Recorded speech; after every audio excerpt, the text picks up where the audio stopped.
Thought I'd share a few thoughts on restoring plastic trim here. I'm working on my Civic, and the car came with these front mud flaps, and the previous owner painted them to match the body color, which kind of looked cool, but I really want the OEM color, which was black. So I'm going to show you guys how to get it from that to that. And reason being, the car did not have front mud flaps, so I bought some. And that is the OEM look for this particular car, black mud flaps. And you might say, well, why didn't you just buy rear mud flaps to match? And the reason I didn't buy rear mud flaps to match is because they are discontinued. And a set of these Honda OEM rear flaps is like $120 on eBay used. So refurbishing the old ones. So the option was either I paint the new, these are only $30 for the set. They're not discontinued. Well, they are, but that's an aftermarket set, but they don't make the back ones for this car.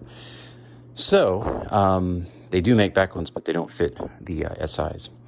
So in any case, the option was either A, paint those blue, or B, restore these blue ones to black to match the new, which is what I've done. So this one I just restored.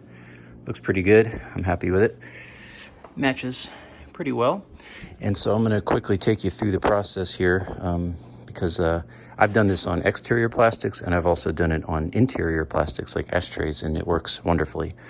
So if you happen to be watching this and you're doing mud flaps, a couple quick pro tips that might help you is these mud flaps, to get to the back inner screw, you really either need to have the wheel off, or I just jacked the back of the car up and you can get to it pretty easily. And it's really helpful to have little tools like a mini ratchet there and a thumb ratchet. This is an incredibly handy thing.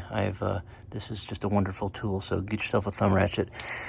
And like I said, jacked the car to get that last screw, and it came right off easily without any stress. So this was basically kind of just showing you the four different stages here. This was stage 1. You see all the scratches.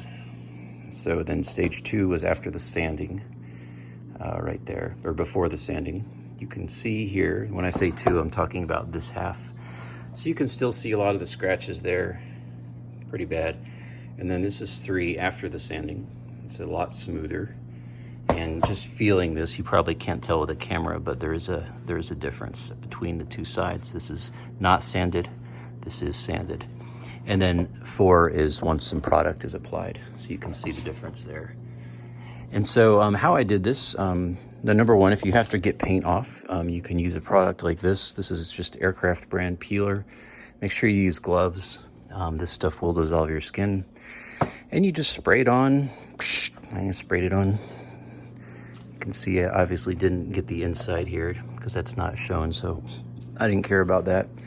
But you spray it on, and you really just have to let it sit for 10 or 20 seconds, and then you can take like a plastic scraper and you just peel it, scrape it. It just peels right off. It's just like scrubbing butter. It just dissolves it completely. So you do that, and you get it all clean, and then I had assorted rags here that I kind of used to do like the final cleaning of it. So once you do that, it goes from this to 2 here, this right half. And then once you get that, you have the golden, or you have rather the black rough surface. And what I do is just get a variety of sandpaper. I start with 600 typically on plastic. You might think, oh, can you sand plastic? Yes, you can. So I did 600 and then sand the whole thing real good. And then I just used, it really doesn't matter what you use. We just want to use, grades that go from more coarse to more fine.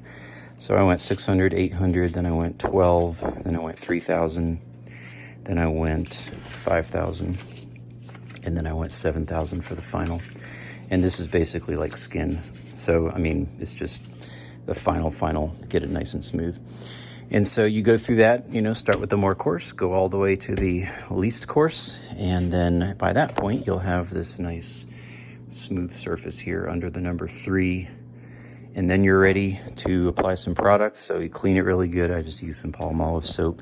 let it sit out in the sun to dry in the sun, get it nice and totally dry. And then what I like to do to restore plastic, and it lasts like kind of forever. This is a great product here. It's called Forever Black. And so I hit the whole thing with the Forever Black first, and then I go over it with this Trim Restore product. And you can kind of see, like, just to give a glimpse here of how this is going to look when done. Of course, I didn't use the Forever Black yet, but I'll go back and do that. But it comes out really nice. Bonus, my last video, I had some great comments on it. Glad it was helpful. And I mentioned ways to keep your classic car kind of like taken care of and in good shape. And I forgot actually one thing that I wanted to mention in that video. And that is, so if you watch that video, this is the 5th idea, and that is parts. Keep parts. So like, I call this my CRX box of love. So if you have an older car like this or like that, it's going to get really hard to find parts. So what I have done is I've accumulated a few parts for these two cars, and then my CRX also, which is not here at this moment. I've got it stored somewhere for the week. But like my window is just really slow on the passenger side of that car. So I grabbed this passenger window mechanism, just kind of waiting to put that on, and then a few other parts. And then this is what I call my CRX box of love. And this I actually bought, this is a head gasket, and this entire box is just full of timing belt, water pump, just kind of anything you'd need for basic maintenance. I got a distributor, and you might think, well, why'd you do that? Well, the CRX is 1991, so that's 34 years old, and getting a pair of stock ignition coil or wires, for example, or spark plug wires, or a head gasket or a timing belt is pretty difficult. Some of that stuff I actually had to order from the UK, and it was like last one. So if you have a car, my point is, if you have a car that's something you're trying to kind of maintain and keep and preserve, it may be a good idea to go ahead and get some of those parts and just collect yourself a box or two of things that you might use later. Because let's say the timing belt goes on the CRX a year from now, and I can't get one. So, it's nice to have that stuff. So also, and that's really helpful if you sell the car one day. If I one day I'll sell the CRX. Hopefully I will not have had to do the timing belt, but I can say, hey, I've got a timing belt.